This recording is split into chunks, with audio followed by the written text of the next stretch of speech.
The wind howled through the rocky passes of the Colorado frontier like a wounded animal, carrying with it the promise of an early winter. Snow had already begun to dust the high country, and the temperature dropped sharply as darkness crept across the endless grasslands. It was the kind of night that killed the unprepared, the kind that reminded folks why this land remained untamed despite all their efforts to civilize it. Clara Mayfield stumbled through the gathering dusk, her torn dress catching on the scattered sagebrush. Her feet, wrapped in what remained of her boots, had long since gone numb. The cold bit through her thin shawl like teeth, but she pressed on, driven by a fear greater than death itself. Behind her, somewhere in the vastness of the territory, were the men who had betrayed her trust in the cruelest way imaginable. She had been fool enough to believe their promises. The wagon train heading west had seemed like salvation when she joined it in Independence, Missouri.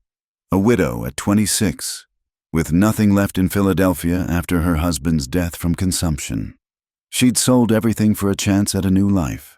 The men had been friendly at first, helpful even, but as the weeks wore on and they moved deeper into lawless territory, their looks had changed, their hands had grown bold, and when the wagon master had died of fever near Fort Lyon, all pretense of civility had vanished. They'd taken turns with her dignity, treating her like property to be passed around. When she'd fought back, they'd beaten her and left her at an abandoned way station, laughing as they rode off with her few remaining possessions. "Ain't nobody gonna want used goods anyway." One had called back. That had been 2 days ago. Or was it 3? Clara couldn't remember anymore. She'd walked until her feet bled, hiding during the day, moving at night. The station had provided some shelter, but no food, no water that wasn't frozen solid. Now, as another night fell, she knew her strength was failing. The ground rose steadily beneath her feet. She was climbing, though she couldn't say why. Perhaps some instinct told her that higher ground meant safety, or perhaps she simply moved without thought, like an animal seeking its final resting place. Her breath came in short gasps, visible in the frigid air. Ice crystals formed on her eyelashes, making it hard to see. Then, through the swirling snow that had begun to fall, she spotted it, a faint glow in the distance. Fire meant people, and people meant danger, but it also meant warmth, and Clara was beyond caring about the risk. She altered her course, stumbling toward the light. The structure materialized out of the darkness like something from a dream. It was a cabin, solid and well-built, nestled against a sheltered hillside. Smoke rose from the chimney, and the windows glowed with warm lamplight. A barn stood nearby, and she could hear the low sounds of livestock settling for the night. Clara's knees buckled as she reached the edge of the cleared yard. She fell forward into the snow, tried to rise, and fell again. The world spun around her, and she tasted copper in her mouth. This was it. Then, she would die here, within sight of salvation. At least it was better than dying in the wilderness. Food for wolves and coyotes. She didn't hear the door open, didn't see the massive figure that emerged and stood silhouetted against the light. Elias Boone had been checking on his horses, as was his nightly custom, when he'd spotted something dark against the snow. His first thought was that a deer had wandered into the yard, but the shape was wrong. He approached cautiously, his hand near the revolver at his hip. When he saw what it was, he stopped short. A woman, half dead from cold and exhaustion, lay crumpled in his yard like a broken doll. Her dress was torn, her hair matted with ice and what looked like dried blood. For a moment, Elias simply stared. It had been 3 years since he'd seen another person on his land, and longer still since he'd seen a woman. He knelt beside her, his large hands surprisingly gentle as he turned her over. She was breathing, barely. Her skin was like ice, her lips blue. Without hesitation, he scooped her up in his arms. She weighed next to nothing, as insubstantial as a bird. Clara stirred as warmth began to penetrate the fog in her mind. She was being carried, held against something solid and warm. Panic shot through her, and she began to struggle weakly. "Easy," a deep voice rumbled above her. "You're safe," but Clara had heard those words before. She tried to push away, to run, but her body wouldn't obey.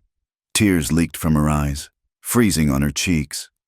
Elias felt her struggles and frowned. He'd seen fear before, knew its shape and smell. This woman wasn't just cold and lost, she was terrified. Of him.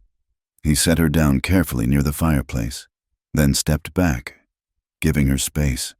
"I ain't gonna hurt you," he said quietly, his voice rough from disuse. "Just trying to keep you from freezing to death." Clara's eyes focused on him for the first time, and she shrank back. He was enormous, well over 6 feet tall, with shoulders that seemed to fill the doorway. A thick beard covered much of his face, and a scar ran from his left temple down to his jaw. Everything about him screamed danger, but his eyes were calm, almost sad, and he'd stepped back, hadn't tried to touch her again. Elias moved slowly, aware of her watching him like a rabbit watching a wolf. He ladled soup from the pot that always simmered on his stove, set it on the table with some bread. Then he filled a basin with warm water and set it nearby with some clean cloths. "Food there when you can manage it," he said, not looking at her directly. "Water for washing up. I'll be in the barn if you need anything." He grabbed his coat and headed for the door, then paused. "Name's Boone. Elias Boone. This is my place. You're welcome to stay until you're fit to travel." Clara watched him go, bewildered. He was leaving her alone.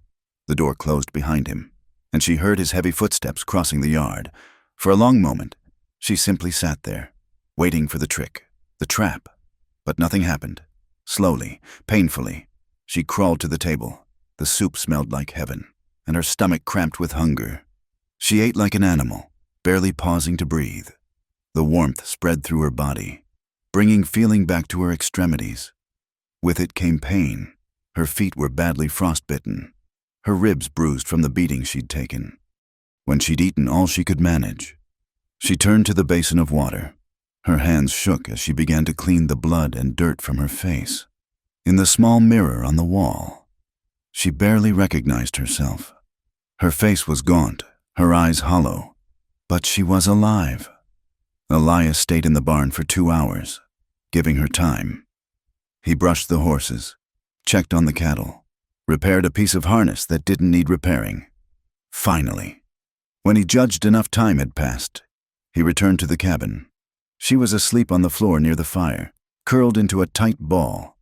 She'd washed and eaten. The empty bowl and dirty water testified to that, but she hadn't touched the bed in the corner, hadn't even taken the blanket he'd left on the chair.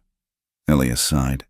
He knew that kind of fear, the kind that made a person choose the hard floor over a soft bed because beds meant vulnerability. Quietly, he took the blanket and draped it over her. She stirred but didn't wake. He added wood to the fire, then settled into his chair with a book. He'd keep watch tonight. Come morning, he'd take her to town, find her people, send her on her way. That was the plan. But as he watched her sleep, something in his chest tightened. She looked so small, so fragile, and those bruises on her face weren't from falling. He'd seen enough violence to recognize its signature. "You need to sleep," he said quietly to the sleeping woman. "Tomorrow I'll take you wherever you need to go." But tomorrow would bring a blizzard that would trap them both for days. Tomorrow would begin something neither of them expected. Tonight, though, there was only the fire, the wind outside, and 2 damaged souls sharing the same space, each nursing wounds that went deeper than skin. Elias Boone kept his vigil through the night, and Clara Mayfield slept for the first time in days, protected by a giant she didn't yet know she could trust. Clara woke to the smell of coffee and bacon, foreign scents after days of hunger and cold. For a moment, she couldn't remember where she was. The events of the previous night came back slowly. The giant man who'd carried her inside, the soup, the blessed warmth. She was still on the floor, but someone had covered her with a thick wool blanket that smelled of horses and leather. Cautiously, she sat up. Her body protested every movement, but the sharp edge of exhaustion had dulled. The cabin was filled with morning light, revealing details she'd been too desperate to notice the night before. It was surprisingly neat for a bachelor's dwelling. with books lining one wall and well-maintained furniture. A rifle hung above the mantel, and various tools were organized on pegs near the door. The man, Boone, he'd called himself, stood at the stove with his back to her. He moved with quiet efficiency, and Clara noticed he was careful to keep his movements predictable, non-threatening. When he turned, he didn't look directly at her, instead focusing on the plates he carried to the table. "Morning," he said simply. "Food's ready if you're hungry." Clara struggled to her feet, acutely aware of her torn dress and disheveled appearance. She approached the table warily, ready to bolt despite her weakness, but Elias had already moved away, pouring himself coffee and leaning against the far wall. "Thank you," she managed, her voice hoarse. She couldn't remember the last time she'd spoken. The food was simple but good: bacon, biscuits, gravy.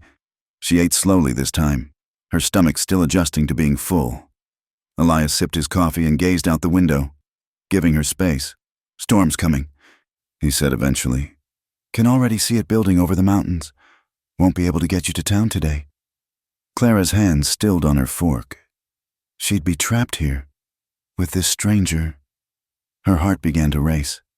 Elias must have sensed her fear because he set down his cup and moved toward the door.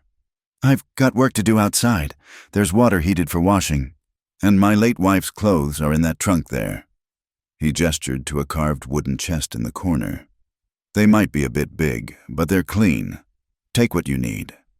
He paused at the door, still not looking directly at her. "I'll knock before I come back in. You can bar the door if it makes you feel safer." Then he was gone, leaving Clara alone and confused. What kind of man gave a stranger free run of his home? What kind of man mentioned a late wife so casually? She finished eating, then investigated the trunk. Inside were dresses, carefully folded and stored with lavender sachets. They were simple, practical garments, well made, but not fancy. Clara selected one in dark blue wool and held it up. It would indeed be too large, but it was whole and clean. The heated water was a luxury she hadn't expected. She washed thoroughly, wincing as the soap found cuts and bruises she'd forgotten about. Her feet were the worst, blistered and raw, with 2 toenails missing, but they weren't frostbitten as badly as she'd feared.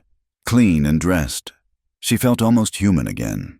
The dress hung loose on her frame, but it was warm and covered her properly.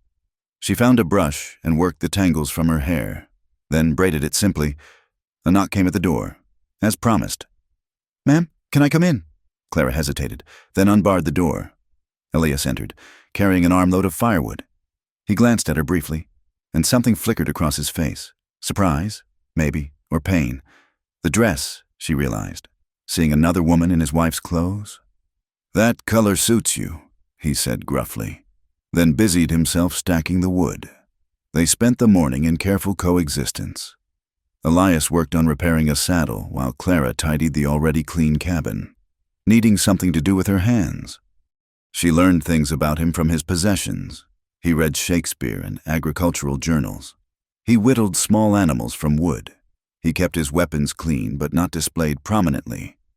Around midday, she finally worked up the courage to speak. "Mr.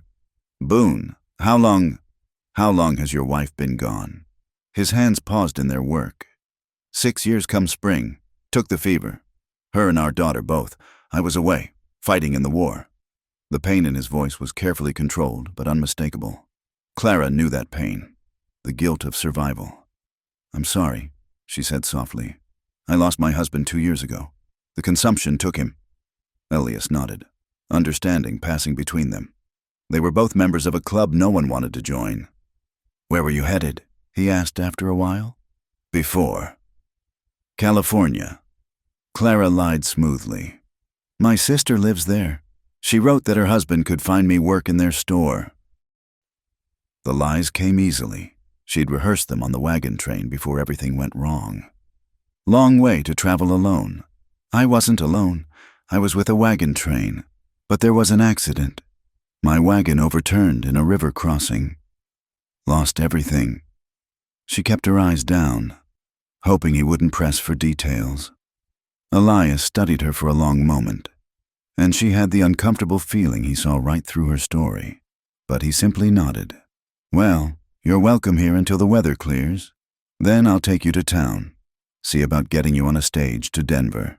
The promised storm arrived that afternoon with a vengeance. The wind screamed around the cabin, and snow fell so thick they couldn't see the barn. Elias made several trips outside to tend the animals, returning each time covered in white and shivering. "Haven't seen it come down like this so early in the year," he said, warming his hands by the fire. "Could be we're in for a hard winter." They ate dinner in companionable silence, venison stew and cornbread. Clara noticed Elias had 2 plates, 2 cups, 2 of everything, as if he'd been expecting company, or as if he couldn't bear to pack away the extras. As darkness fell and the storm intensified, an awkwardness settled over them. There was only one bed in the cabin, and Clara could see Elias was preparing to give it to her. "I can sleep by the fire," she offered. "I've been sleeping on the ground for days." "You'll take the bed," he said firmly. "I've got bedding in the loft. Used to sleep up there in summer when it got too hot down here." He climbed the ladder to the small loft space, and soon she heard him settling in. Clara lay in the bed, his bed, and tried not to think about how it smelled like pine soap and leather, masculine scents that should have frightened her but somehow didn't. The storm raged for 3 days. They developed a routine born of necessity and mutual wariness. Elias would rise first, start the coffee, then knock before entering the main room. They'd eat breakfast together. Then he'd see to the animals while she cleaned up. The afternoons were spent in quiet activity. He worked on various repairs while she mended clothes from a pile he'd been accumulating. On the second night, the cold was so bitter that even the well-built cabin couldn't keep it entirely at bay. Clara woke shivering, the blankets insufficient against the Arctic air. She heard movement from the loft. Then Elias climbed down. "Fire's dying," he said, though they both knew it wasn't just that. He rebuilt the fire, then brought down extra blankets from the loft. These should help. On the 3rd day, cabin fever set in. They'd run through all the polite, safe topics of conversation: the weather, the livestock, recipes for cornbread. Clara found herself actually missing the taciturn giant's presence when he went outside. That evening, as they sat by the fire, Elias surprised her by taking down a guitar from the wall. "Do you play?" Clara asked. "Some. Learned during the war. Helped pass the time between—" He didn't finish, but she understood. Between battles, between horrors. He tuned the instrument carefully, then began to pick out a simple melody. It was an old song, one Clara recognized from her childhood. Without thinking, she began to hum along. "You know it?" Elias looked up, surprised. "My mother used to sing it. Shenandoah, isn't it?" He nodded and continued playing. After a moment, Clara began to sing softly, her voice rusty but true. The words spoke of rivers and longing, of journeys and home. When she finished, the cabin was quiet except for the crackling fire. "That was beautiful," Elias said simply. "Been a long time since there was singing in this house." Something shifted between them in that moment. The careful distance they'd maintained cracked just a little.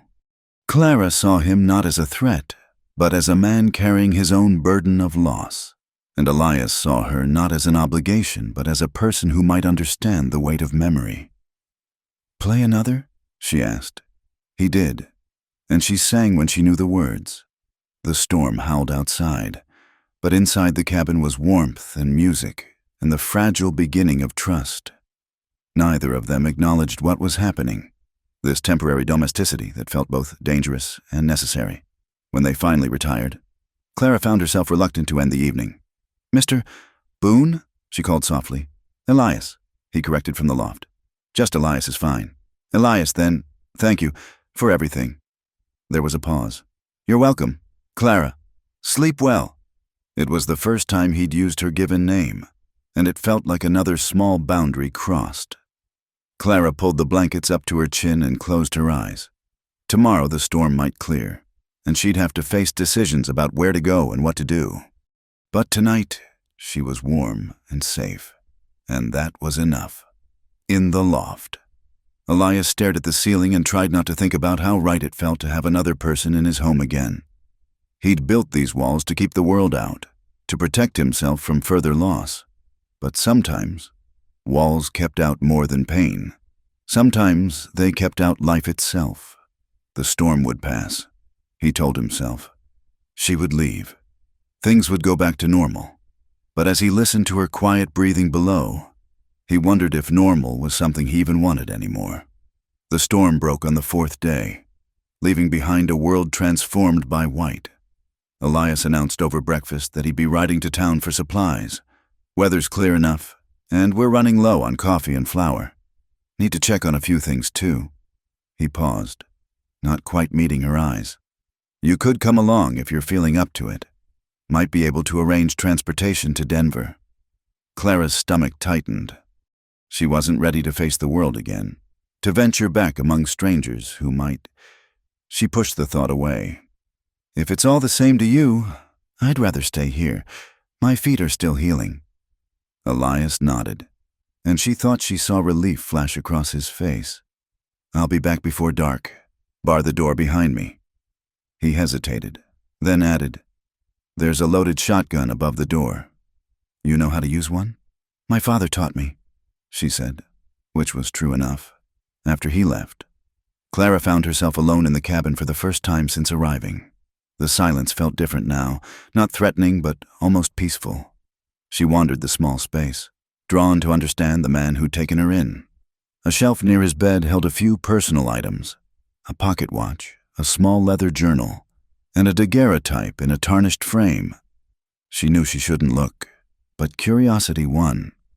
The photograph showed a younger Elias, clean-shaven and smiling, with a pretty woman and a little girl perhaps 3 years old.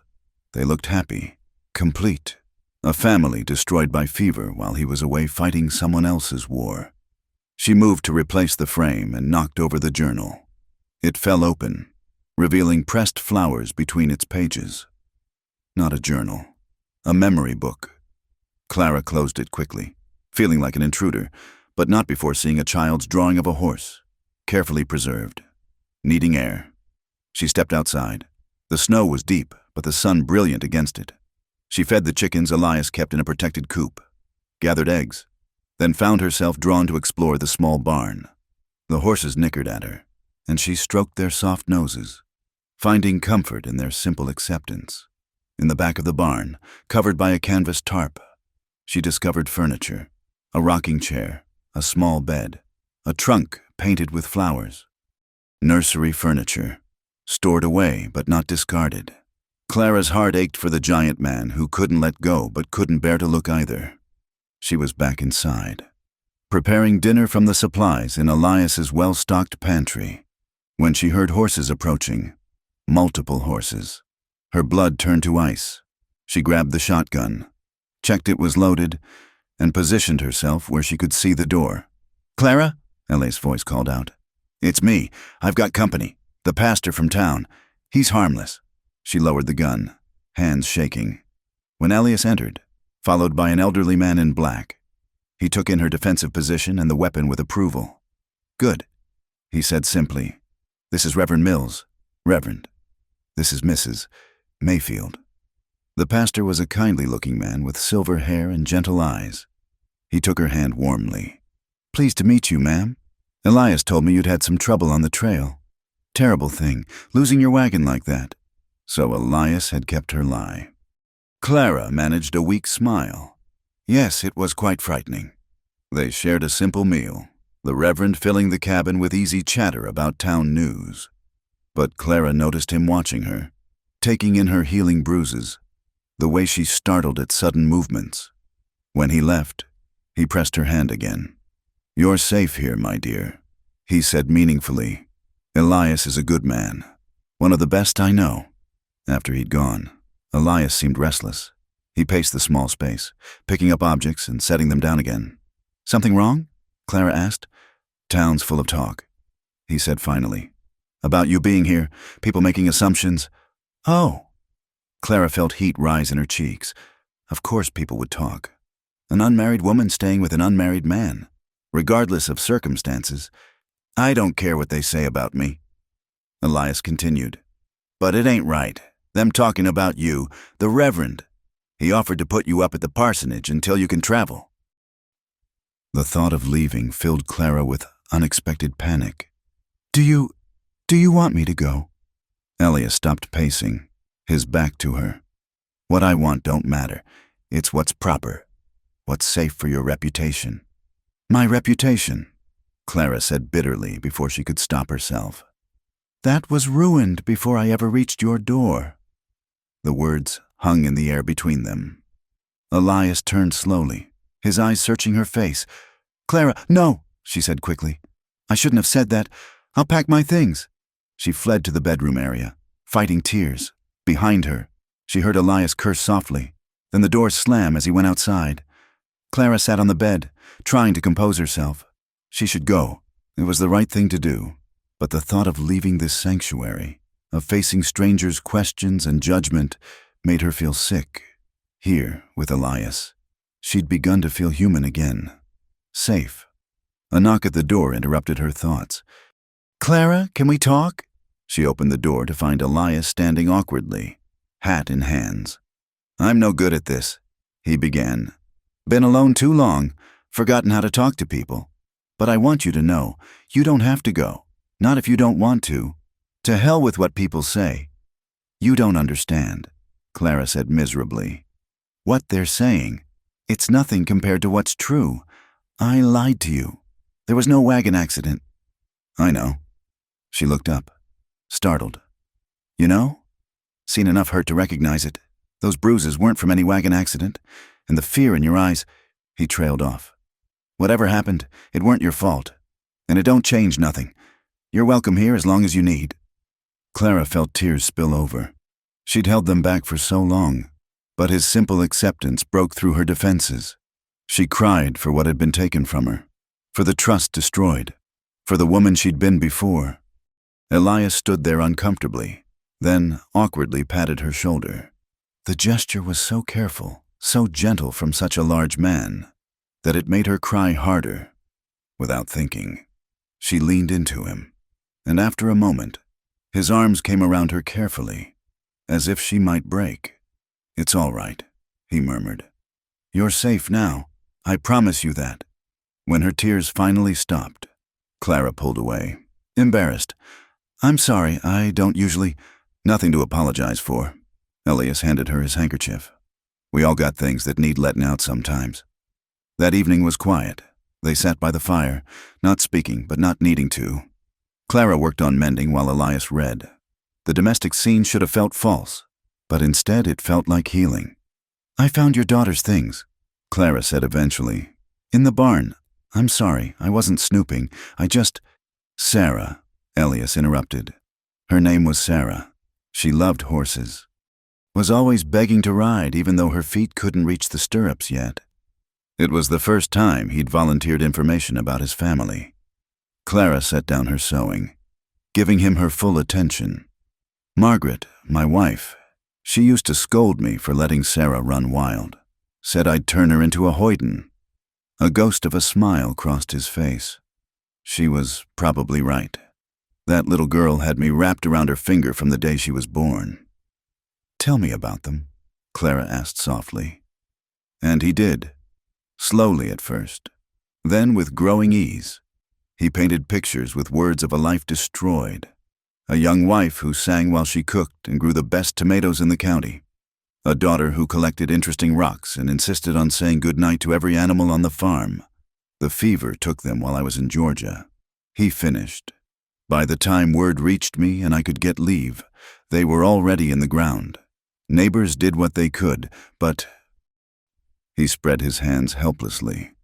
It wasn't your fault, Clara said, recognizing the guilt he carried. You couldn't have known.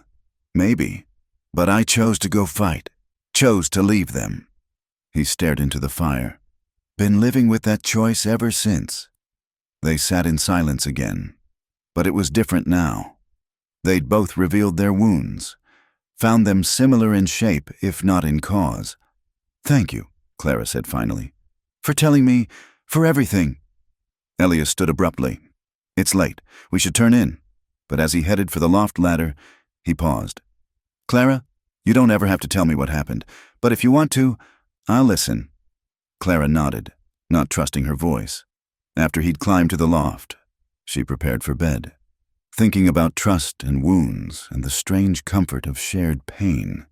Tomorrow she would have to decide whether to stay or go, but tonight she was grateful simply to be understood. In the morning, she knew she would tell him the truth, all of it, and then she would see if his acceptance had limits. But that was tomorrow's fear. Tonight, there was only the sound of his breathing above, the dying fire, and the feeling that maybe, just maybe, broken things could be mended after all. Morning came with a crystalline clarity that only followed storms. Clara woke to find Elias already gone to tend the animals, their breakfast routine now familiar as breathing. She prepared coffee and biscuits, her hands steady despite the decision weighing on her heart. Today she would tell him everything.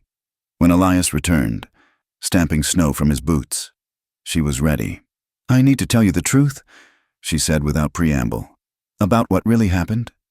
He hung his coat slowly, then poured himself coffee. "Only if you want to." "I need to." Clara wrapped her hands around her own cup for warmth, or perhaps courage. "There was a wagon train, that much was true, but there was no accident." She told him then, her voice flat and careful, about the journey west, about how the men had seemed helpful at first, protective even, how things changed after the wagon master died, how they'd begun to see her not as a person, but as something to be used. "They took turns," she said, staring into her coffee. "Said I owed them for their protection, for helping with my wagon. When I fought back, they—" She touched her face where the bruises were fading. "They left me at that way station. Said no decent man would want me now anyway." The silence stretched long. When Clara finally looked up, Elias's knuckles were white around his cup. His jaw clenched so tight she could see the muscle jumping. "Names," he said quietly, and there was something terrifying in that quietness. "Tell me their names." "Why?" "So you can hunt them down, get yourself killed or hanged for murder." Clara shook her head. "No, they're not worth that. They hurt you." His voice was rough with controlled rage. "They should pay. They already took enough from me. I won't let them take anything else." She met his eyes steadily. "I just wanted you to know the truth, so you could decide if you still want damaged goods under your roof." The cup in Elias's hand cracked. He looked down at it, surprised, then set it carefully aside. "Don't ever call yourself that again. It's what I am. What they made me." "No." He stood abruptly, pacing to the window. "What they did was a crime against you. It doesn't change who you are. Doesn't make you less than you were." Clara felt tears threatening again. "You're a good man, Elias, but you don't have to—" "My unit found a farmhouse in Georgia once," he interrupted, still facing the window. "Family was gone, but there were 3 young women locked in the root cellar. Some soldiers, wearing the same uniform as me, had been keeping them there, using them." His hands clenched at his sides. "I killed them, all 3 of them. Didn't report it, didn't arrest them, just killed them and let their bodies rot. Because some things forfeit a man's right to live." He turned to face her. "So don't tell me I'm a good man, but I know evil when I see it, and I know it weren't your fault. Nothing that happened changes your worth. Nothing." The intensity in his eyes made Clara look away. "You make it sound simple. It is simple, just ain't easy." He moved back to the table, sat down across from her. "You're welcome here as long as you want to stay. That hasn't changed."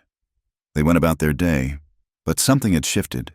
The careful distance they'd maintained was gone, replaced by something deeper. Clara found herself watching him, the controlled strength in his movements, the gentleness with his animals, the way he was careful never to startle her.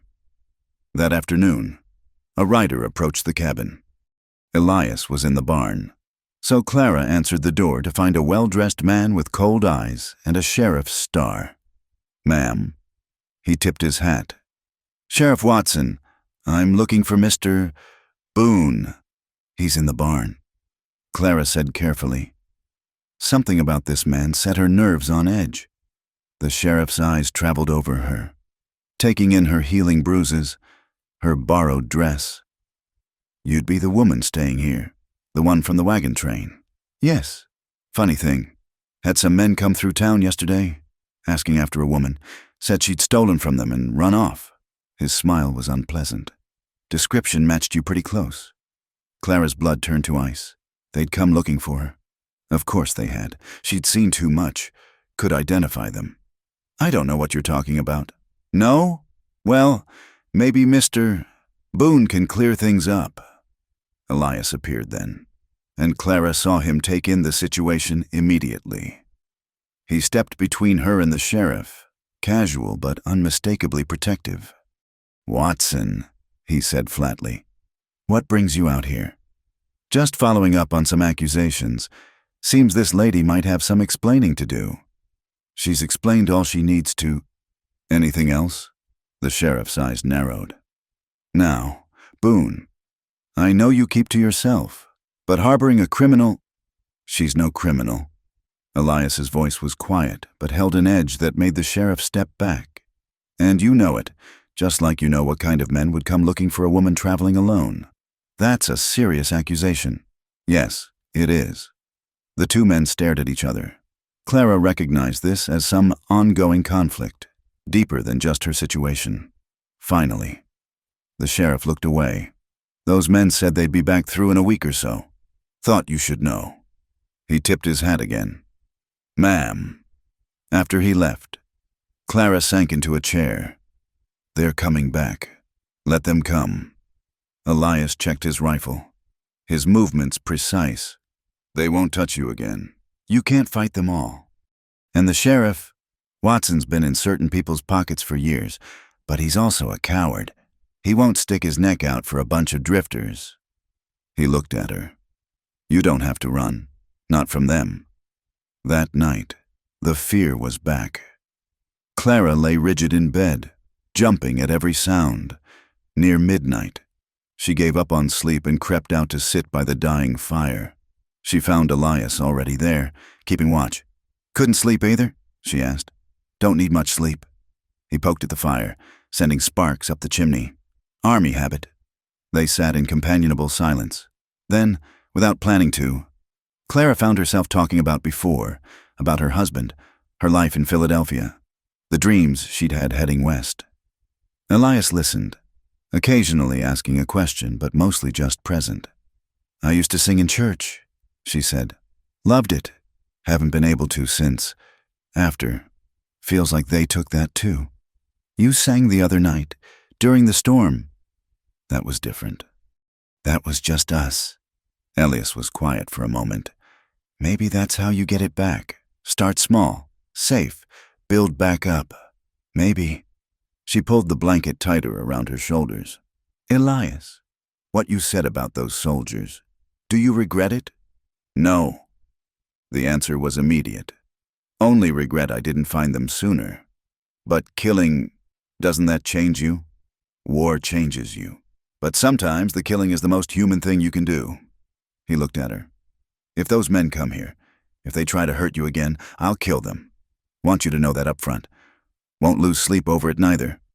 The matter-of-fact way he said it should have frightened her. Instead, she felt something ease in her chest. "I believe you." "Good. Now get some rest. I'll keep watch." Clara stood, then impulsively reached out to touch his shoulder. "Thank you for everything, for believing me." His hand covered hers briefly, warm and calloused. "Ain't about belief. It's about what's right." The next days passed in tense preparation. Elias taught Clara to load and shoot his rifles, showed her defensive positions in the cabin, but he also continued their normal routine, caring for animals, preparing meals, evening conversations by the fire. He was giving her something to fight for. She realized, a life worth defending. On the fourth night after the sheriff's visit, she woke to find Elias's spot by the fire empty. Alarmed, she peered out the window and saw him by the barn, talking to two figures she recognized as his native farmhands. When he came back inside, his face was grim. They're camped about 5 miles north, 4 of them. Plan to come at dawn. Clara's hands shook as she dressed. This was it. Then, what do we do? We be ready. He checked his weapons one more time. But Clara, if things go bad, you take the horse I've saddled in the barn and ride for town. Don't look back. I won't leave you to fight alone. You will if I tell you to. His voice brooked no argument. This ain't your fight. Yes, it is. She met his eyes steadily. It's more mine than yours. He looked at her for a long moment, then nodded slowly. All right, then. We do this together. They settled in to wait, weapons ready, watching the darkness beyond the windows. Clara thought about running, about how easy it would be to slip away and spare Elias this violence. But she looked at his solid presence beside her and knew she wouldn't, couldn't. This man had given her sanctuary when she needed it most, had believed her, protected her, shown her that strength could be gentle and masculinity could be safe. Whatever came with the dawn, they would face it together. Elias? She whispered. Yeah? If we get through this, I'd like to stay, if you'll have me. In the darkness, she saw him smile, a real smile that transformed his scarred face. I'd like that too. Dawn was coming, and with it, violence. But for now, in the quiet before battle, 2 wounded souls had found something worth fighting for. Each other. Dawn broke gray and cold over the Colorado frontier. Clara watched from the window as 4 riders approached across the snow-covered meadow, their shapes dark against the pale landscape. Her hands were steady on the rifle Elias had given her, though her heart hammered in her chest. Remember what I taught you, Elias said quietly beside her. Breathe slow, squeeze, don't jerk, and aim center mass. The riders stopped just outside rifle range. Clara recognized them immediately. Jeb Morton, who'd been the first to put his hands on her, the Garrett brothers with their matching sneers, and Tom Hayworth, who'd held her down while the others... She pushed the memory away. Not now. Boone, Morton called out. We know you got our property in there. Send her out, and we'll be on our way peaceful-like. Elias stepped onto the porch, rifle casual in his hands. The lady is my guest. You boys best move along. Now that ain't neighborly, Morton said. She stole from us, money and supplies. We got a right to take back what's ours. Only thing you got a right to is a shallow grave if you don't get off my land. The Garrett brothers laughed, but Clara heard the nervousness in it. They knew Elias's reputation, even if they were trying to brave it out. 4 against 1 ain't good odds. Boone, Hayworth called. Even for you. Who said anything about 1? At Elias's signal, his 2 hired hands emerged from the barn, rifles trained on the riders. The native men moved silent as shadows, and Clara saw the riders' confidence falter. This ain't your business. Boone, Morton tried again. The woman's a thief and worse. You don't know what she is. I know exactly what she is, Elias said, and I know what you are. Now I'll say this once more. Get off my land. Morton's face darkened. We'll be back, with more men, with the law. You do that. But Morton, next time you come here, you better come shooting, because I'll drop you where you stand. For a long moment, nobody moved. Then Morton wheeled his horse around. This ain't over. Boone, that woman ain't worth dying for. That's where you're wrong, Elias said quietly, but Clara heard it clear as a bell. The riders left, but the tension remained. Elias thanked his men, who melted back into the landscape as quietly as they'd appeared. Then he turned to Clara. They'll be back. I know. She set down the rifle, noting her hands had begun to shake now that the immediate danger had passed. I should go. This isn't fair to you. We've had this conversation. He moved past her into the house. Coffee? The mundane question after such tension made her laugh, surprising them both. Yes, coffee would be good.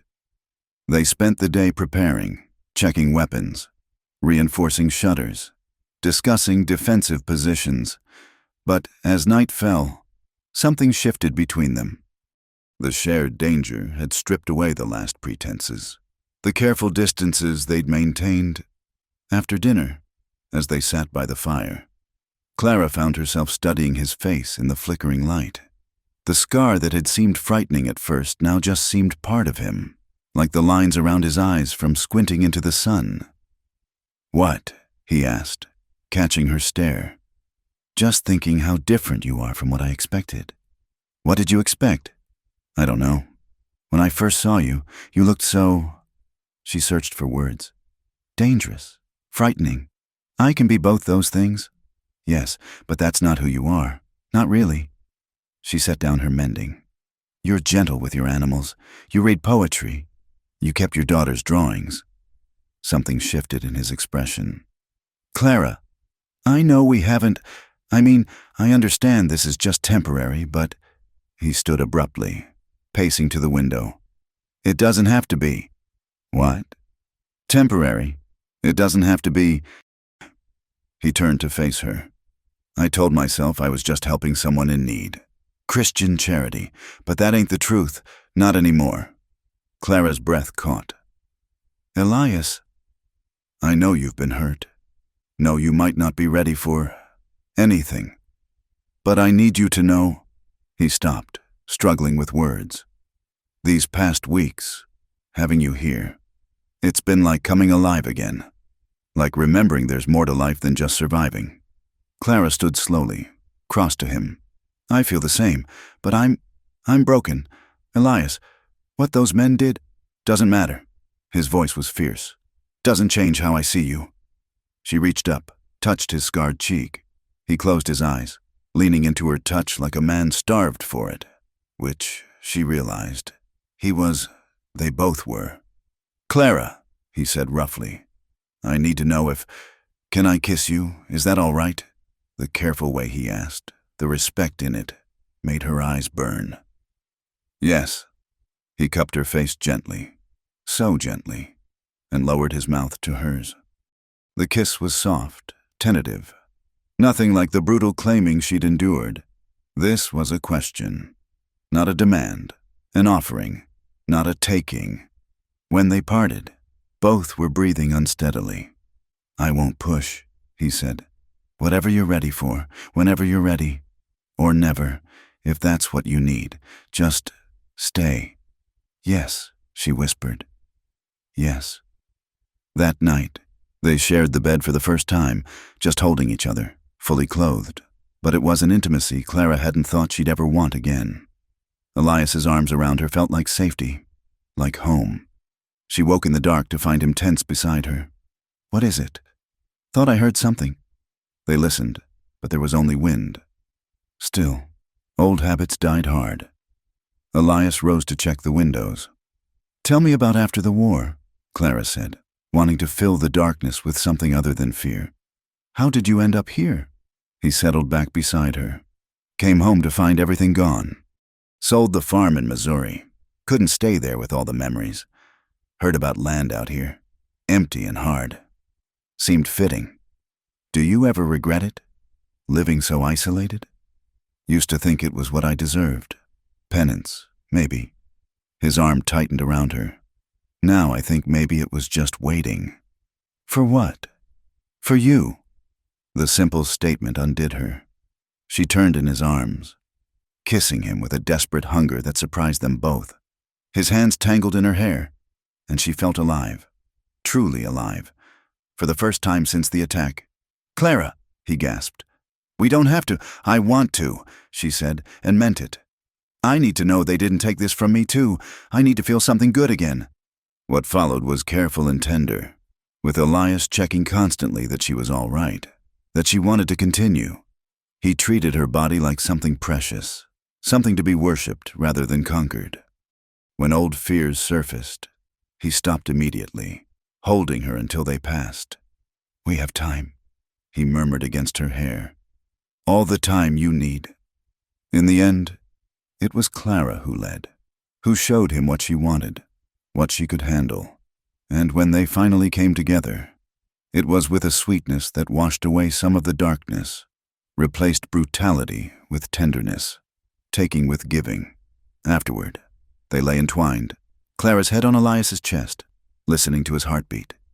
"Thank you," she whispered. For what? For giving me back myself. His arms tightened around her. You did that yourself. I just held the door open. Morning came too soon. Clara woke to find Elias already up, standing shirtless by the window. The scars on his back told their own story of violence survived. Any sign of them? No, but they'll come.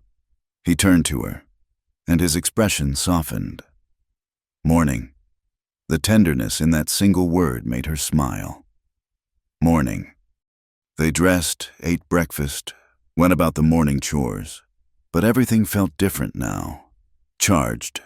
When their hands brushed passing a bucket, when their eyes met across the yard, the connection sparked between them. But underneath ran the current of threat. Morton and his men wouldn't give up easily. They'd be back, probably with reinforcements. Maybe we should go to the sheriff, Clara suggested. Tell him the truth about what happened. Elias snorted. Watson won't help, but there might be another way. He considered. The territorial marshal is due through next month. He's a fair man, not in anyone's pocket. If we can hold out until then. You think Morton will wait that long? No. Elias's face was grim. But we'll be ready for whatever comes. That afternoon, unexpected help arrived. Reverend Mills rode up with 2 other men from town, the blacksmith and the general store owner. Heard you might be having some trouble. The Reverend said, Thought you could use some friendly faces around. Elias looked surprised, then grateful. Reverend, didn't expect. You're part of this community, Elias. Whether you admit it or not, we look after our own. The Reverend's eyes twinkled. Besides, Mrs. Mayfield makes excellent biscuits. Wouldn't want to lose those to some ruffians. The presence of witnesses from town changed the dynamic. Morton would think twice about attacking with respectable citizens present. For the first time in days, Clara felt the knot in her stomach ease. That night, with the Reverend and others bedded down in the barn, Clara and Elias stole a moment alone on the porch. See, Elias said. You're not alone. Neither of us is. Clara leaned into him, drawing strength from his solid presence. Whatever happens, I'm glad I found you. Glad I knocked on your door that night. So am I. He pressed a kiss to her temple. So am I. The stars wheeled overhead, indifferent to human struggles, but below them, 2 people who'd thought themselves beyond saving held tight to each other and to hope. Tomorrow would bring what it would bring.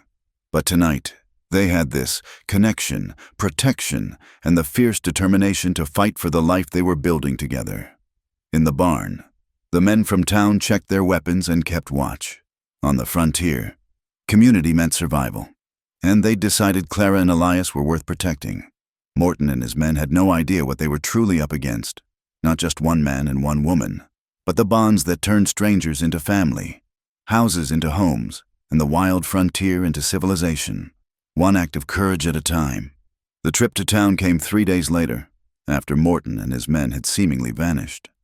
Reverend Mills insisted it would do Clara good to be seen in public, to establish herself as a respectable member of the community rather than hiding away like she had something to be ashamed of.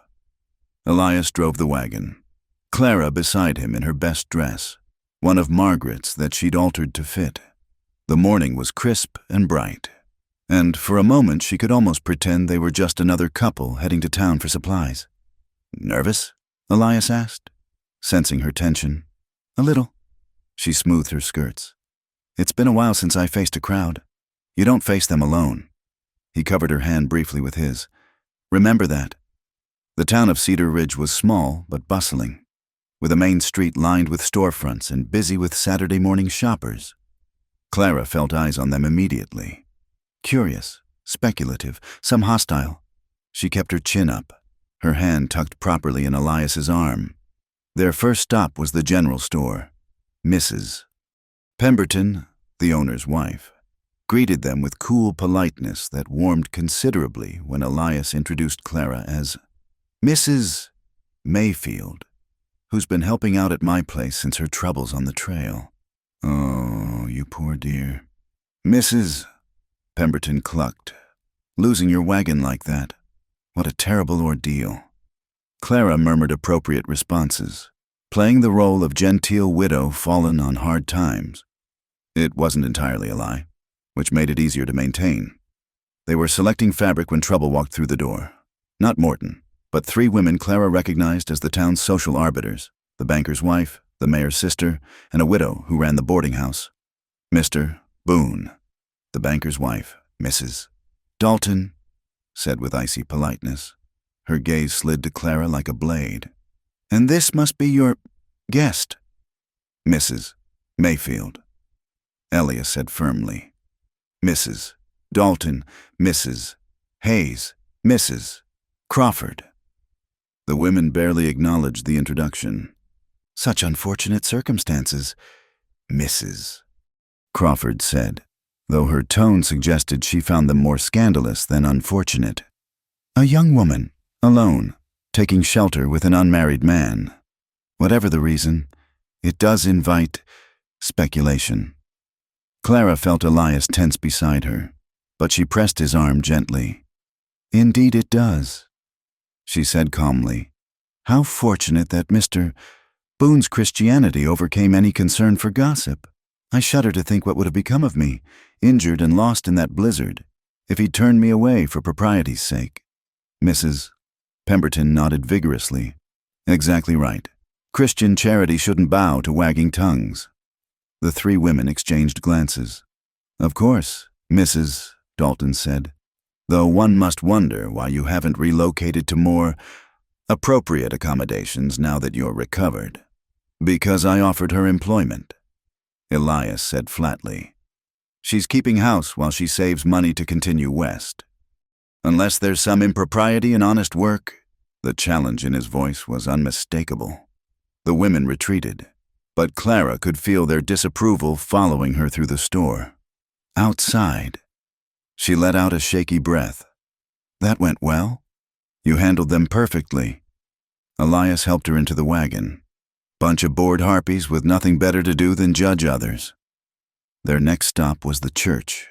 Reverend Mills greeted them warmly, showing Clara around the small building. We could use a new voice in the choir, he suggested gently, if you're so inclined. Clara's throat tightened. I'm not sure I'm ready for that. Whenever you are, you'll be welcome. As they were leaving, a commotion erupted down the street. A fight had broken out near the saloon, and Sheriff Watson was trying to break it up. Clara recognized one of the men immediately, Tom Hayworth, sporting a black eye and split lip. Hayworth saw them too. His face twisted with rage, and he shouted something that was lost in the scuffle, but his meaning was clear enough.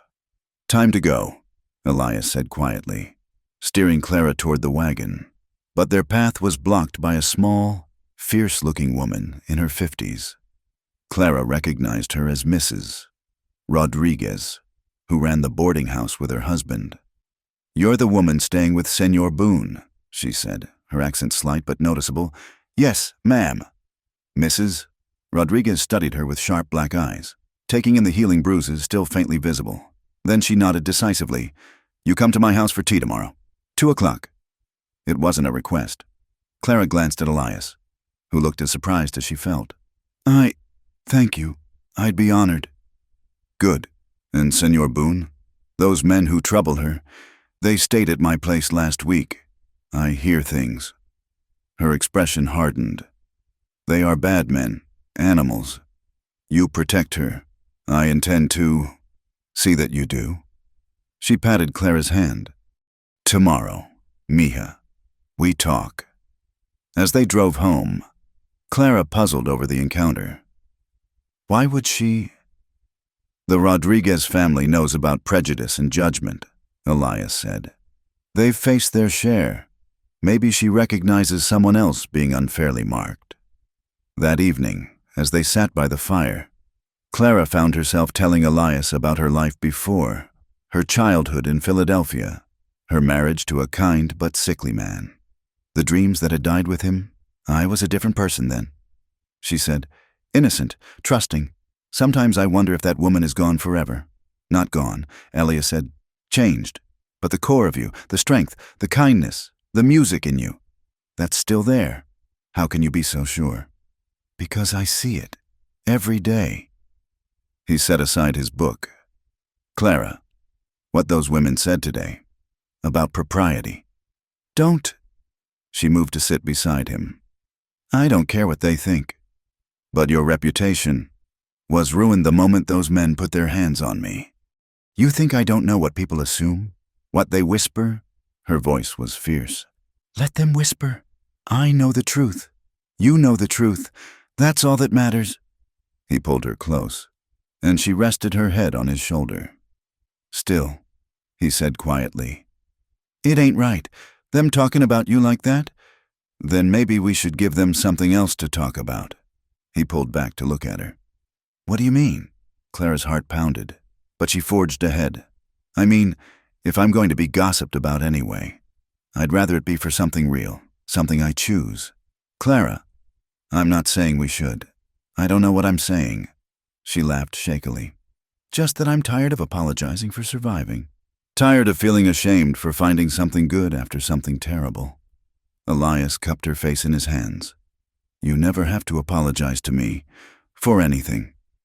That night, they made love slowly, tenderly, mapped each other's scars, physical and otherwise.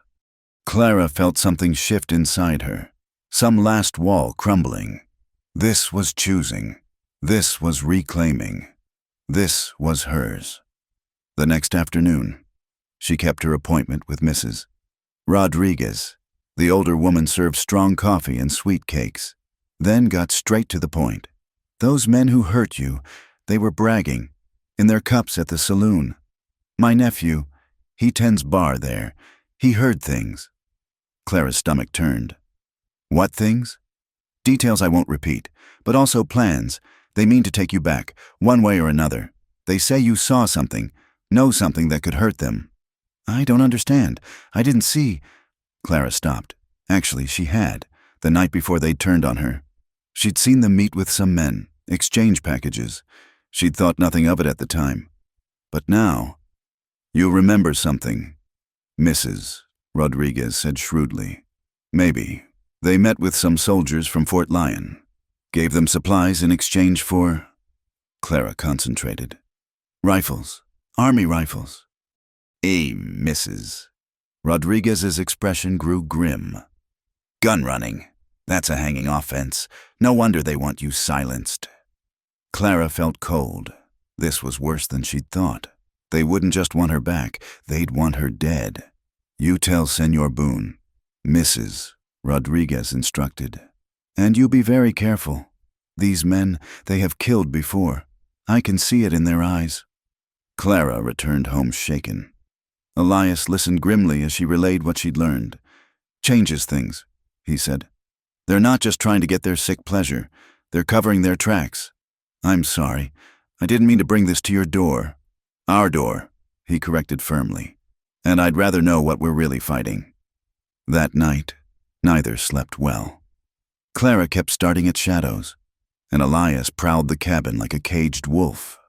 Near dawn, exhausted, they finally dozed off in each other's arms.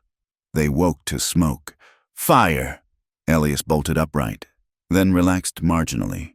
No, not here, but close. They dressed quickly and rushed outside. In the distance, a column of black smoke rose from the direction of town. One of Elias's hired men rode up fast. Senor Boone, the Rodriguez boarding house. It burns! Clara's blood ran cold. Mrs. Rodriguez had helped her, and now...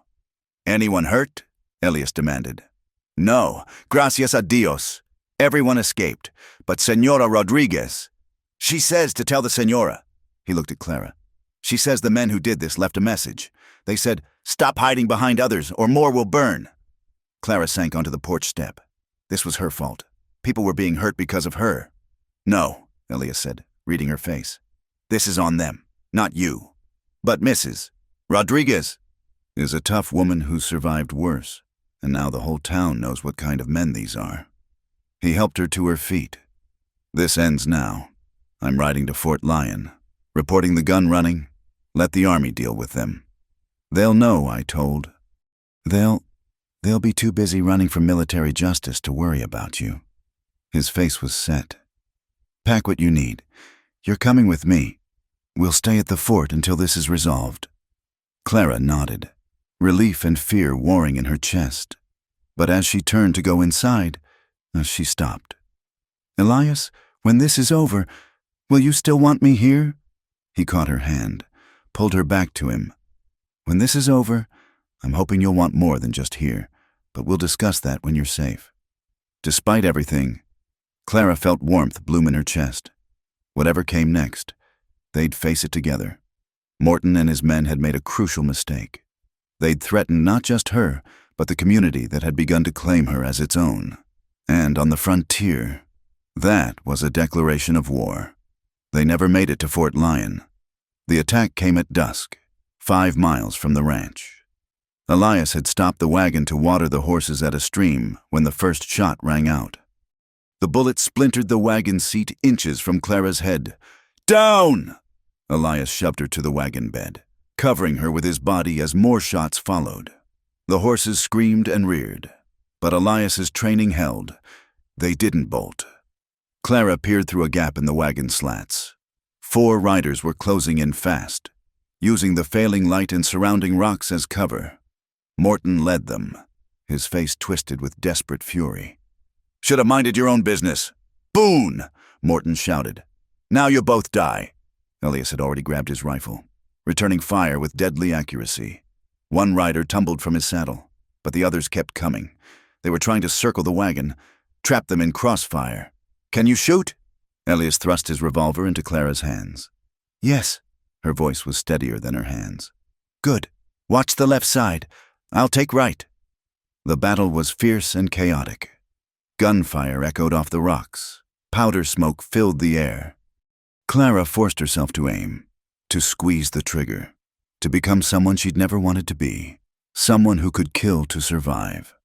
A figure loomed beside the wagon, Tom Hayworth, reaching for her. Clara fired point blank, catching him in the shoulder. He screamed and fell back, but his brother was right behind him. Then Elias grunted in pain. Clara turned to see blood spreading across his shirt. He'd been hit in the upper arm but kept firing. Elias, I'm fine. Keep watching. But there were too many angles, too many threats. Just when Clara thought they'd be overrun, new gunfire erupted from the rocks above. Elias's hired men had followed them. Worried about trouble, the attack turned into a melee. In the confusion, Morton made it to the wagon.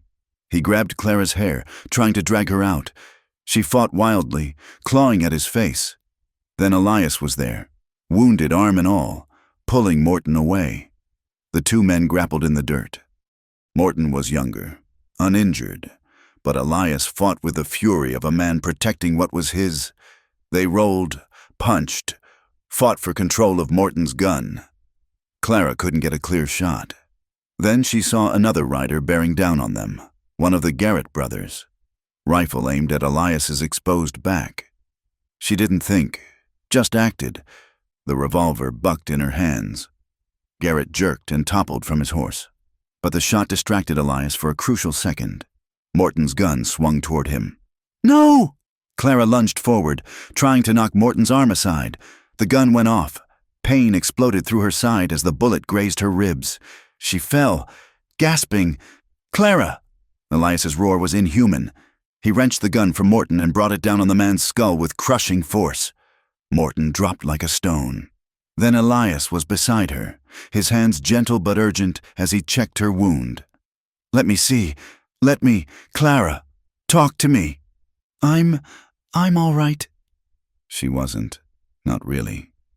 The graze burned like fire, and she was bleeding freely. But she was alive. Your arm? Devil take my arm. He pressed his shirt to her side, trying to stem the bleeding. Why did you do that? Why did you... Couldn't let him shoot you.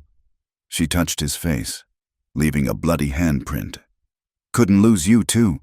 The hired men had mopped up the remaining attackers. 2 dead, 2 wounded and captured, including Morton. The fight was over, but at a cost. We need to get her to town, one of the men said. She's losing blood. Elias lifted Clara like she weighed nothing. settling her carefully in the wagon. The ride back was a nightmare of pain and jarring movement. Clara drifted in and out of consciousness, aware only of Elias's voice, constant and desperate. "Stay with me. You hear me?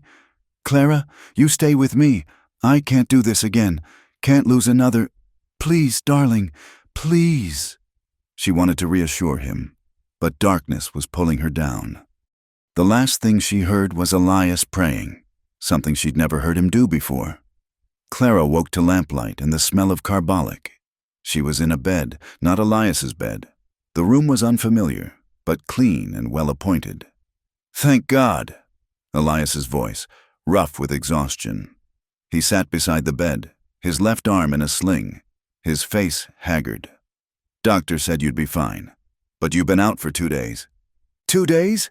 Clara tried to sit up, gasped at the pain in her side. "Easy." He helped her settle back. "You lost a lot of blood. Doc had to stitch you up good. Where are we?" "Mrs. Rodriguez's house. She insisted. Said her boarding house might be half burned, but her home was still standing and you needed proper care."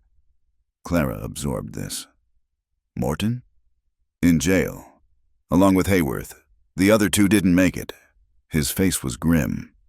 "The Army's been notified about the gun running. They'll hang for sure. So it's over. That part is—" He took her hand carefully. "Clara, when you jumped between us, when I saw you fall—" "I know." She squeezed his fingers. "I'd do it again. That's what terrifies me." He brought her hand to his lips. "I've been sitting here for 2 days, thinking about you, about us, about what almost happened. Elias, let me finish. I need to say this." He met her eyes. "I built those walls around my land, around my heart, to keep the world out, to keep from feeling that kind of loss again. Then you showed up, half dead on my doorstep, and suddenly none of that mattered anymore." Clara's heart was pounding. "What are you saying?" "I'm saying I love you. I'm saying that when I thought I might lose you, I realized I'd rather risk that pain than live without you." He pulled something from his pocket, a simple gold ring. "I'm saying, marry me, please." Clara stared at the ring, then at him, this scarred, gentle giant who'd given her sanctuary, who'd fought for her, who'd shown her that she could be whole again. "Yes," she whispered, then stronger. "Yes." His kiss was careful of her injuries, but full of promise. When they parted, both were crying. "Soon as you're healed," he said, "we'll have Reverend Mills do it proper." "Or," Clara said, a smile tugging at her lips, "we could have him come here. I don't want to wait." Elias laughed, the sound rusty but genuine. "Woman, you're injured. I'm also stubborn. Ask anyone." 3 days later, they were married in Mrs. Rodriguez's parlor. Clara wore a borrowed dress and could barely stand, but she'd never been happier. The small room was crowded with well-wishers, the Rodriguez family, Reverend Mills, Elias's hired men, Mrs. Pemberton from the general store, and others who'd come to see Clara as one of their own. Even the 3 social arbiters attended, though they looked like they'd been sucking lemons. Clara didn't care. She had everything she wanted right here. "Do you, Elias Boone, take this woman to be your lawfully wedded wife?" Reverend Mills asked. "I do." Elias's voice was strong and sure. "Do you, Clara Mayfield, take this man to be your lawfully wedded husband?" "I do." No hesitation, no doubt. "Then, by the power vested in me, I pronounce you husband and wife. You may kiss your bride." The kiss was sweet and brief, mindful of their audience and Clara's injuries, but the promise in it was clear. They'd survived violence and loss, trauma and judgment. Now they could begin to truly live. The small reception that followed was lively, despite Clara's need to remain seated. Mrs. Rodriguez had somehow managed to prepare a feast, and someone had brought out a fiddle. There was music and laughter, and for the first time since that terrible night on the trail, Clara felt truly safe. "Happy?" Elias asked, sitting beside her as the party swirled around them. "Beyond words." She leaned into him carefully. "Though I do have one regret. His face grew concerned. "What's that?" "That I'm too injured for a proper wedding night." The look on his face, surprise melting into heat, made her laugh, then wince as it pulled at her stitches. "Careful, Mrs. Boone," he murmured. "You'll scandalize the good people of Cedar Ridge." "Let them be scandalized. I'm a married woman now. I can say what I please to my husband." He kissed her temple. "That you are. And that you can. And when you're healed, when I'm healed." She agreed, smiling at the promise in his voice. Later, as the party wound down and Elias carefully helped her upstairs to the room they'd share until she could travel, Clara reflected on the strange journey that had brought her here. She'd fled west seeking a new life and found violence and betrayal instead. But from that darkness had come this: love, community, a future she'd never dared imagine. "What are you thinking?" Elias asked, helping her settle into bed. "That sometimes the worst things that happen to us lead to the best things." She caught his hand. "If none of it had happened, I'd never have found you." "Don't," he said softly. "Don't say it was worth it. You surviving, us finding each other, that's what matters, not the path that brought you to my door." He was right, Clara realized. She didn't need to be grateful for trauma. She just needed to be grateful for surviving it, for finding love despite it, for becoming someone stronger than she'd ever imagined she could be. "I love you," she said simply, "and I love you." He lay down carefully beside her, mindful of her injuries. "Rest now. We've got our whole lives ahead of us." Clara closed her eyes, feeling his warmth beside her, hearing the distant sound of music from downstairs where their friends still celebrated. Tomorrow there would be challenges, building a life together, healing from their wounds both physical and emotional, facing whatever the frontier threw at them. But tonight, she was Clara Boone, beloved wife, survivor, and part of something larger than herself. Tonight, that was more than enough. It was everything. Spring came early to the Colorado frontier that year, painting the meadows with wildflowers and filling the air with the sound of bird song. Clara stood on the porch of the new house, one hand resting on her swelling belly, watching Elias work with a yearling colt in the corral below. They'd built the house on the hill overlooking the valley, just as Elias had once dreamed. It was larger than the old cabin, with proper rooms and glass windows that caught the morning sun. From here, she could see for miles, the mountains rising purple in the distance, the creek winding silver through the grasslands, the small herd of cattle grazing peacefully. "You shouldn't be on your feet so much." "Mrs." Rodriguez called from inside, where she was helping Clara organize the kitchen. The older woman had become like a mother to her, visiting weekly despite the distance. "I'm fine," Clara assured her, though she did ease into the rocking chair Elias had made for her. Everything he built was solid, made to last, just like the life they were creating together. 6 months had passed since their wedding, since the violence that had brought them together and nearly torn them apart. Morton and Hayworth had been tried and hanged for gun running and attempted murder. The threat was gone, but its shadows lingered sometimes in Clara's dreams, in the way Elias still checked the horizon before settling for the night. But those shadows were fading, replaced by new dreams, new hopes. Clara touched her belly again, feeling the flutter of movement within. Their child, conceived in love, not violence, a new beginning. "Mrs. Boone?" a voice called from the road. Clara looked up to see a wagon approaching, driven by the Reverend Mills with several women from town. "We've brought the quilting circle to you." "Mrs." Pemberton announced as they climbed down. "Can't have you missing all the gossip just because you're with child." Clara's eyes misted. These women, who had once looked at her with suspicion and judgment, now came to her home, bearing gifts of friendship and acceptance. Even Mrs.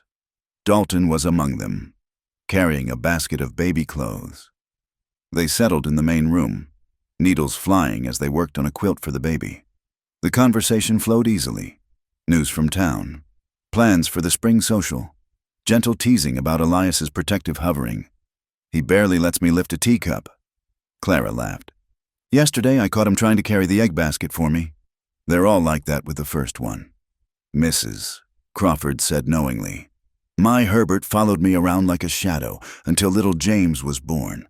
Then he was too terrified to hold him for a week.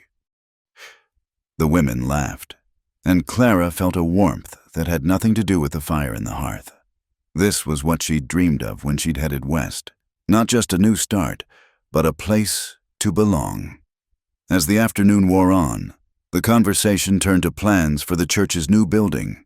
The old one was too small for the growing congregation, swelled by new settlers drawn to the prospering town. We're hoping you'll sing at the dedication, Reverend Mills said gently. Your voice would be a blessing to the ceremony. Clara hesitated. She'd begun singing again, at home, for Elias, sometimes humming as she worked, but in public, in church. I'll think about it, she promised. After the visitors left, Clara found Elias in the barn, brushing down the horses. She loved watching him work, the gentle competence of his hands, the way he murmured to the animals in a low, soothing voice. Good visit, he asked, setting aside the brush to wrap his arms around her, careful of her expanding middle. The best. They're planning a quilting bee for next month, and Mrs. Rodriguez is organizing a welcome party for the new school teacher. She leaned back against him. It's everything I hoped for. Elias, a real home, a real life. He pressed a kiss to her temple. You deserve it. Deserve all of it and more. They stood together in the peaceful barn, listening to the horses shift and blow, the distant lowing of cattle. Then Clara felt it, a strong kick from within, more powerful than before. Oh, she grabbed Elias's hand, placed it on her belly. Feel that? His face transformed with wonder as the baby kicked again. Strong little thing, like his father, or her mother. He knelt before her, speaking to her belly. You hear that, little one? You've got the strongest, bravest mother in the territory. Don't you give her too much trouble in there? Clara laughed, running her fingers through his hair. I love you. Love you too. He stood, kissing her properly. Both of you. That evening, as they sat before the fire, Clara brought up the church dedication. They want me to sing. Elias looked up from the ledger he was working on. And I don't know if I can, in front of all those people, after everything. You're not that woman anymore, he said gently. The woman who stumbled to my door that night. She's part of you. Yes, but you're so much more now. You're my wife. You're going to be a mother. You're a valued member of this community. And your voice, Clara, your voice is a gift. Shame to hide it away. Clara considered his words. He was right. She knew. The woman she'd been was gone, transformed by trauma, but also by love, by belonging, by the fierce determination to build something beautiful from the ashes of what was destroyed. I'll do it, she decided. I'll sing. The church dedication came on a perfect spring morning. The new building stood proud on Main Street, its bell tower reaching toward the endless sky. The whole town turned out, dressed in their finest, faces bright with communal pride. Clara stood before the congregation, her heart pounding. She saw Elias in the front row, his eyes warm with encouragement. Mrs. Rodriguez nodded approvingly. The women from the quilting circle smiled. Even Sheriff Watson, who'd been voted out of office after the Morton incident, tipped his hat respectfully. She opened her mouth, and her voice soared. Amazing Grace had never sounded so sweet, so full of meaning.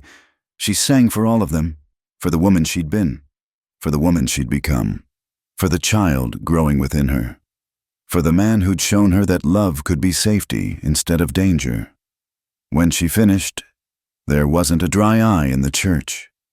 Elias looked ready to burst with pride, and Clara felt something settle in her chest, the last piece of healing slipping into place. Later, at the social that followed, she was surrounded by well-wishers. The new schoolteacher, a young woman named Miss Sarah Bennett, pressed her hand warmly. That was beautiful. Mrs. Boone, I hope my students will have the chance to learn from you. Thank you. Clara smiled, then winced as the baby delivered a particularly strong kick. Elias was beside her immediately. Time to go home? I think so. They made their farewells. Climbing into the wagon for the ride home, the sun was setting, painting the mountains in shades of gold and rose. Clara leaned against her husband, content down to her bones. "No regrets?" Elias asked softly. "None." She looked up at him. "Well, maybe one." "What's that?" "That your daughter won't get to meet her little brother or sister." It was the first time she'd mentioned Margaret and Sarah so easily, acknowledging their place in his heart without pain. Elias's arm tightened around her. "I think they know, somewhere, somehow. I think they know I'm happy again, that I've got something worth living for." They rode in comfortable silence, the wagon wheels creaking a familiar rhythm. As they topped the rise and their house came into view, Clara felt a surge of emotion. Home, their home, built with their own hands, filled with love, protected by the strength they'd found in each other. Elias? I want to put flowers on their graves, Margaret and Sarah, every spring when the wildflowers bloom. He cleared his throat roughly. "I'd like that. They would too." As they pulled up to the house, Clara saw the lights glowing warm in the windows. The hired hand's wife had come to tend things while they were in town. Smoke rose from the chimney, and she could smell dinner cooking. "Wait," Elias said, coming around to help her down. Then, despite her protests about her weight, he swept her up in his arms. "Gotta do this proper. Carry my wife over the threshold of our new home. Elias Boone, you'll throw out your back." "Worth it." He grunted, but he was grinning as he carried her inside. Later that night, as they lay in their bed watching the stars through the window, Clara thought about the journey that had brought her here. The pain would always be part of her story, but it no longer defined her. She was Clara Boone now, wife, soon-to-be mother, singer, friend, neighbor. She was home. "What are you thinking?" Elias asked, his hand resting protectively on her belly. "That Mary Margaret is a nice name for a girl, Sarah for a middle name." His breath caught. "And for a boy. William Elias, after my father and his—" "Perfect," he murmured against her hair. "Perfect." Outside, a coyote called to its mate across the valley. The wind whispered through the new grass, and on a hill in Colorado, in a house built of hope and determination, two souls who'd found each other in the darkness rested together in the light. Their love a testament to the truth that some things, the best things, could never be taken, only given, only chosen, only cherished. Their story was far from over. There would be children to raise, crops to plant, storms to weather, but they would face it all together, bound by something stronger than fear, deeper than pain. They were bound by love, and in the wild frontier of the Colorado Territory. That was the greatest treasure of all. As Clara drifted off to sleep, she whispered a prayer of gratitude, for second chances, for the man beside her, for the child beneath her heart, for the community that had claimed them both. Tomorrow would bring its own challenges and joys, but tonight, all was well. Tonight, she was home. Thank you for listening to this tale of love and survival in the Old West. If you're enjoying these stories around our Wild West campfire, I'd love to know where you're listening from. Leave a comment and let's connect across the miles. Don't forget to subscribe to the Wild West Campfire channel for more stories of courage, romance, and adventure from the American frontier. What did you think of Clara and Elias's journey? Share your thoughts below. I read every comment and love hearing how these tales touch your hearts. Until next time, partners, keep the campfire burning and the stories flowing.